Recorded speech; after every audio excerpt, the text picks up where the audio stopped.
नमस्कार साथियों। Daily India current affair के सेशन में आपका स्वागत है। आज का सेशन रहेगा साथियों 27 अगस्त 2024 इंडिया करंट अफेयर्स का। इस सेशन के अंदर साथियों जितने महत्वपूर्ण प्रश्न बन रहे हैं इंडिया करंट अफेयर्स के, वो मैं आपको के साथ शेयर करूंगा। साथ ही इन प्रश्नों से जुड़े हुए जो महत्वपूर्ण तथ्य आपसे पूछे जा सकते हैं उस पर भी जानकारी साझा करूंगा। आज के दिन का साथियों पहला क्वेश्चन आपसे पूछा गया है कि हाल ही में यूनिफाइड पेंशन स्कीम को लागू करने वाला प्रथम राज्य कौन सा बना है। तो आंसर हो जाएगा महाराष्ट्र। कौन सा बना है साथियों? महाराष्ट्र पहला राज्य बना है जिसने साथियों यूनिफाइड पेंशन स्कीम को लागू करने की घोषणा की है। महाराष्ट्र की शिंदे सरकार ने साथियों रविवार को अपने कर्मचारियों के लिए केंद्र की संशोधित राष्ट्रीय पेंशन योजना लागू करने की मंजूरी दी है। केंद्र की इस योजना को अपने राज्य में लागू करने वाला महाराष्ट्र पहला राज्य बन गया है। महाराष्ट्र में यूपीएस को मार्च 2024 में लागू माना जाएगा। इसके अंदर साथियों क्या है कि केंद्र सरकार के द्वारा यूनिफाइड पेंशन स्कीम है जो केंद्रीय सरकारी कर्मचारियों के लागू की गई थी, और उसके बाद साथियों ये जो महाराष्ट्र सरकार है उसने अपने जो राज्य स्तर के कर्मचारी हैं उनके लिए भी है जो साथियों लागू कर दी है। इस योजना का उद्देश्य सरकारी कर्मचारियों की सेवा की अवधि और अंतिम आहरित वेतन के आधार पर स्थिर पेंशन प्रदान करना है। यूपीएस के तहत कर्मचारी राष्ट्रीय पेंशन एनपीएस से स्विच कर सकते हैं और एकीकृत पेंशन योजना का है जो लाभ उठा सकते हैं। योजना में न्यूनतम 10 वर्षों की सेवा के बाद साथियों 10,000 रुपये प्रति माह की पेंशन की गारंटी दी गई है। इसके अतिरिक्त इसके अंदर साथियों जो सेवानिवृत्त पर एक मुश्त भुगतान और पारिवारिक पारिवारिक जो पेंशन है वो भी देने का प्रावधान है जो किया गया है। तो इम्पोर्टेंट रहने वाला है साथियों, आपसे पूछा जा सकता है कि हाल ही के अंदर जो यूनिफाइड पेंशन स्कीम लागू करने की घोषणा केंद्र सरकार के द्वारा की गई थी और उसके बाद साथियों किस राज्य सरकार ने इसको सर्वप्रथम लागू करने का फैसला लिया। तो आंसर हो जाएगा महाराष्ट्र सरकार के द्वारा है जो साथियों इसे लागू करने का फैसला लिया गया है। तो ये क्वेश्चन अपने आप में इम्पोर्टेंट है रहेगा और आपसे सीधा का सीधा है जो पूछा जा सकता है साथियों। अगला क्वेश्चन आपसे पूछा है कि हाल ही में भारतीय सर्फिंग टीम ने पहली बार किन खेलों में अपना स्थान सुरक्षित किया है। तो आंसर हो जाएगा एशियाई खेलों 2026 के अंदर जो एशियाई खेल होने हैं साथियों उसके अंदर है जो अपने भारतीय सर्फिंग टीम है उसने अपना स्थान निश्चित कर लिया है। भारतीय सर्फिंग टीम ने जापान के एची नागोया में 2026 एशियाई खेलों के लिए अपना पहला कोटा हासिल किया है। पुरुष और महिला दोनों टीमों ने मालदीव में आयोजित एशिया स्प्रिंट चैंपियनशिप में स्थान हासिल कर लिया है साथियों। इंपॉर्टेंट क्वेश्चन रहेगा, आपसे पूछा जा सकता है कि हाल ही में भारतीय सर्फिंग टीम ने पहली बार किन खेलों में अपना स्थान सुरक्षित किया। तो आंसर हो जाएगा एशियाई खेलों के अंदर है 2026 के अंदर जो एशियाई खेल होने उसके अंदर साथियों ये एक प्रकार का जो समुद्री लहरें होती हैं उसके ऊपर ये खेल आयोजित किया जाता है। तो इम्पोर्टेंट है कि भारतीय सर्फिंग टीम ने पहली बार किन खेलों में अपना स्थान सुरक्षित किया है। तो एशियाई खेल जो 2026 के अंदर होने हैं उनके लिए है जो साथियों अपना स्थान है जो निश्चित कर लिया है।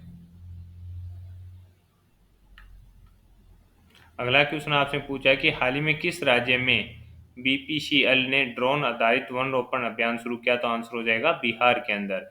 हाल ही में किस राज्य में बीपीसीएल ने ड्रोन आधारित वन रोपण अभियान शुरू किया। तो आंसर हो जाएगा Bihar. Bharat petroleum corporation limited ने बिहार में अरण्य नाम से साथियों वन रोपण परियोजना शुरू की है। इस पहल का उद्देश्य ड्रोन तकनीक का उपयोग कर 3 वन क्षेत्रों में 50 हेक्टेयर से अधिक साथियों है जो करीब 1 लाख सीड बॉल लगाना है। तो इम्पोर्टेंट है कि किस राज्य में बीपीसीएल ने ड्रोन आधारित वन रोपण अभियान शुरू किया। था आंसर हो जाएगा Bihar. Bharat petroleum corporation limited के द्वारा साथियों इसकी शुरुआत है जो की गई है। पहले का उद्देश्य क्या है कि ड्रोन तकनीक का उपयोग कर 3 वन जो क्षेत्र हैं उनके अंदर साथियों 50 हेक्टेयर से अधिक है जो करीब 1 लाख सीड बॉल लगाना इसका प्रमुख उद्देश्य रहेगा। तो इम्पोर्टेंट क्वेश्चन साथियों ये रहने वाला है। अगला क्वेश्चन आपसे पूछा है कि हाल ही में किसने create in India challenge season प्रथम का शुभारंभ किया। तो आंसर हो जाएगा अश्विनी वैष्णव। हाल ही में किसने create in India challenge season प्रथम का शुभारंभ किया। अश्विनी वैष्णव। सूचना एवं प्रसारण मंत्री अश्विनी वैष्णव ने विश्व ऑडियो विजुअल एवं मनोरंजन शिखर सम्मेलन से पहले साथियों नई दिल्ली के अंदर create in India challenge season 1 का शुभारंभ किया। इस अवसर पर साथियों वैष्णव ने कहा कि भारतीय अर्थव्यवस्था के विकास और तकनीक प्रगति के प्रभाव को दर्शाते हुए 25 चुनौतियां शुरू की गई है। उन्होंने कहा कि मीडिया एवं मनोरंजन उद्योग में विकसित हुआ है, जिससे क्रिएटर अर्थव्यवस्था को काफी बढ़ावा है जो मिलने वाला है। तो इम्पोर्टेंट है कि किसने create in India challenge season प्रथम का शुभारंभ किया, तो आंसर हो जाएगा अश्विनी वैष्णव जी के द्वारा है जो साथियों इसकी शुरुआतें की गई है। इंपॉर्टेंट ये क्वेश्चन है रहेगा और आपसे पूछा जा सकता है। अगला क्वेश्चन आपसे पूछा है कि हाल ही में किस तमिल अभिनेता ने अपनी पार्टी तमिलगा वेत्री कंगजम लॉन्च की, तो आंसर हो जाएगा विजय। तमिल अभिनेता विजय ने साथियों चेन्नई में अपनी पार्टी तमिलगा वेत्री कंगजम के झंडे और चिन्ह का उद्घाटन किया। इस दौरान उन्होंने कहा कि मेरी पार्टी सामाजिक न्याय के रास्ते पर चलेगी। तो इम्पोर्टेंट क्वेश्चन रहेगा, आपसे पूछा जा सकता है कि हाल ही में किस तमिल अभिनेता ने अपनी पार्टी तमिलगा वेत्री कंगजम लॉन्च की, तो आंसर हो जाएगा ये साथियों तमिल अभिनेता है विजय। इन्होंने साथियों चेन्नई में अपने पार्टी का है जो झंडा और चिन्ह है जो उसका उद्घाटन किया। इस दौरान उन्होंने कहा कि जो मेरी पार्टी है वो सामाजिक न्याय के रास्ते पर चलेगी। तो इम्पोर्टेंट क्वेश्चन ये रहेगा और आपसे पूछा जा सकता है साथियों। आगे बात करेंगे साथियों अगले क्वेश्चन की। अगला क्वेश्चन आपसे पूछा है कि हाल ही में किस देश ने आत्मघाती ड्रोन का अनावरण किया, तो आंसर क्या हो जाएगा उत्तरी कोरिया के द्वारा है जो साथियों हाल ही के अंदर आत्मघाती ड्रोन का अनावरण किया गया है। उत्तरी कोरिया के नेता किम जोंग ने साथियों नए आत्मघाती ड्रोन के प्रदर्शन का निरीक्षण किया और अपनी सेना की युद्ध की तैयारी बढ़ाने के लिए ऐसे हथियारों के विकास को बढ़ावा देने का है जो संकल्प लिया है। अमेरिका और उत्तरी कोरिया के बीच तनाव के बीच किम अपनी बढ़ती सैन्य क्षमता का है जो प्रदर्शन कर रहे हैं। तो इम्पोर्टेंट रहेगा साथियों कि हाल ही के अंदर किस देश ने आत्मघाती ड्रोन का अनावरण किया, उत्तरी कोरिया के द्वारा है जो साथियों किया गया है। दोनों आपको ही पता साथियों अमेरिका और उत्तरी कोरिया दोनों के बीच है जो तनाव बढ़ा हुआ है, जिसके चलते साथियों अपनी जो सैन्य क्षमता है उसका है जो प्रदर्शन दिखा रहा है कौन है उत्तरी कोरिया। और हाल ही के अंदर आत्मघाती ड्रोन का है जो क्या किया है परीक्षण किया है और वो सफल हुआ है, ये आपको याद रखना है। हाल ही में किसने पोर्टल राष्ट्रीय चिकित्सा रजिस्टर पोर्टल लॉन्च किया, तो आंसर हो जाएगा जेपी नड्डा। केंद्रीय स्वास्थ्य मंत्री जेपी नड्डा ने साथियों नेशनल मेडिकल रजिस्टर पोर्टल का है जो शुभारंभ किया। इसके तहत क्या होगा साथियों पैरामेडिक्स और अन्य स्वास्थ्य पेशेवर के लिए एक समान रजिस्टर शुरू करने की दिशा में काम शुरू हो गया है।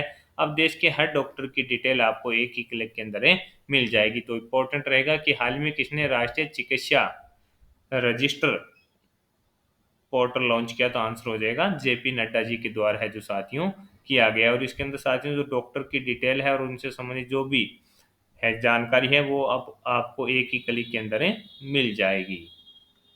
अगला क्वेश्चन आपसे पूछा है कि हाल ही में कैबिनेट ने विज्ञान और प्रौद्योगिकी विभाग की विज्ञान धारा योजना के लिए कितने बजट की मंजूरी दी है, आंसर है 10,579 करोड़। 15वें वित्त आयोग की अवधि 2021-22 से और 2025-26 के बीच है साथियों। इसके अंदर जो कैबिनेट ने विज्ञान और प्रौद्योगिकी विज्ञान की जो विज्ञान धारा योजना है उसके लिए साथियों उसकी क्रियान्वयन के लिए है जो 10,579.84 करोड़ रुपए की घोषणा है जो की है। यानी इसके अंदर होगा क्या साथियों विज्ञान और प्रौद्योगिकी विभाग के द्वारा है जो साथियों जितने भी इसरो के काम हो गए या साथियों जो नवाचार हो गए विज्ञान से संबंधित वो इस बजट से किए जाएंगे, ये आपको याद रखना है। और ये 5 वर्ष की योजना रहने वाली है। ये सब चीजें इंपॉर्टेंट है, सीधा का सीधा बजट पूछा जा सकता है और ये जो अवधि पूछी जा सकती है तो आंसर रहेगा 2025-26 तक इसकी अवधि रहने वाली है। हाल ही में किस देश ने टिकटॉक से हाल ही में किस देश ने टिकटॉक से प्रतिबंध हटाने की घोषणा की है, तो आंसर हो जाएगा नेपाल। किसने नेपाल सरकार ने साथियों जो लोकप्रिय सोशल मीडिया मंच कौन सा टिकटॉक पर प्रतिबंध कुछ शर्तों के साथ हटा लिया है। तो इम्पोर्टेंट है 2023 के अंदर साथियों नेपाल सरकार के द्वारा है जो साथियों टिकटॉक को बैन कर दिया गया था। और उसके बाद साथियों अभी जो जानकारी निकल कर आई है उसके बाद ये है कि अभी कुछ शर्तों के साथ है जो साथियों नेपाल सरकार ने टिकटॉक से प्रतिबंध हटा लिया है। तो नेपाल के अंदर साथियों टिकटॉक देखने को मिलेगा और यहाँ पर आपको ये बताया कि किस प्रकार के है जो वीडियो बनाए जाते हैं। आगे बात करेंगे साथियों अगले क्वेश्चन की। अगला क्वेश्चन आपसे पूछा है कि हाल ही में ब्लैक होल फाइंडर ऐप किसने लॉन्च किया, तो नीदरलैंड।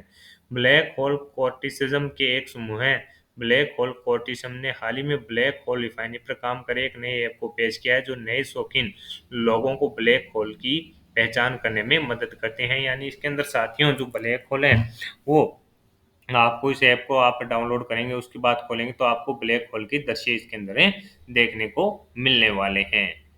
तो साथियों ये क्वेश्चन इंपॉर्टेंट रहने वाला है। आज के सेशन के अंदर जितने ही महत्वपूर्ण प्रश्न आपके बन रहे थे इंडिया करंट अफेयर्स के वो मैंने शेयर कर दिए हैं। साथ ही उन प्रश्नों से जुड़े हुए जो महत्वपूर्ण तथ्य आपसे पूछे जा सकते हैं उस पर भी जानकारी साझा कर दी है। सेशन आपको पसंद आया है तो इसे लाइक व शेयर जरूर कीजिएगा। जुड़े रहिएगा इन्फ्यूजन नोट से साथियों।